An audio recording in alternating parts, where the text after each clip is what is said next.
Hi friends, చూడండి Sunday special నేనైతే chicken చేస్తున్నాను. కళాయి పెట్టుకున్నాను, ఆయిల్ పూసుకున్నాను కళాయిలో. చూడండి నూనె ఇలా వేడయ్యాక ఇది ఆనియన్స్, పచ్చిమిర్చి ఇందులో వేసుకుంటున్నాను. ఇలా కలుపుకోవాలి ఆయిల్.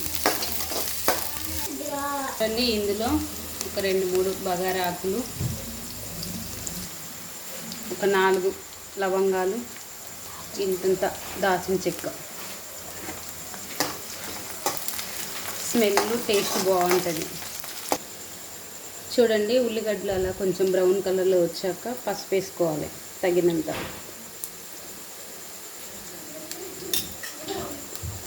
వేసాక ఇలా మిక్స్ చేసుకోవాలి. తర్వాత అల్లం పేస్ట్ కూడా బాగా మిక్స్ చేసుకోవాలి. ఉల్లిగడ్డలు పట్టేలాక అల్లం స్మెల్ పోయేదాకా ఇలా మిక్స్ చేసుకోవాలి. ఇలా అయిన తర్వాత చికెన్ వేయాలి.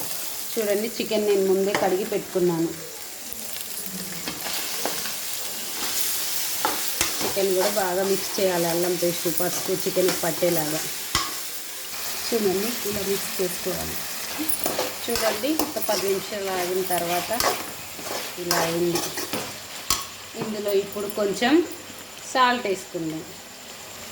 చూడండి సాల్ట్ వేసుకుంటున్నాను, ఎందుకంటే ముక్కకు పట్టాలి కదా, లేకపోతే ముక్క చప్పగా ఉంటుంది. ఇలా మిక్స్ చేస్తాను.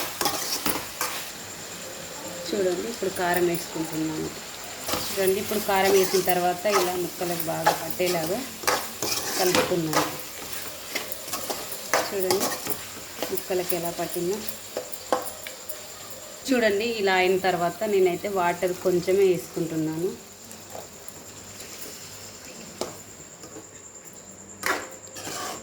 వాటర్ వేసుకొని ఇలా మిక్స్ చేసుకున్నాను. చూడండి ఫైనల్గా ఇలా అయింది. చూడండి లాస్ట్లో కొత్తిమీర వేసేసుకున్నాను. నేనైతే ఇలా తయారు చేసుకున్నాను చికెన్. మీరు ఎలా చేస్తారో కామెంట్ చేయండి, లైక్ చేయండి, సబ్స్క్రైబ్ చేయండి, షేర్ చేయండి. Bye bye.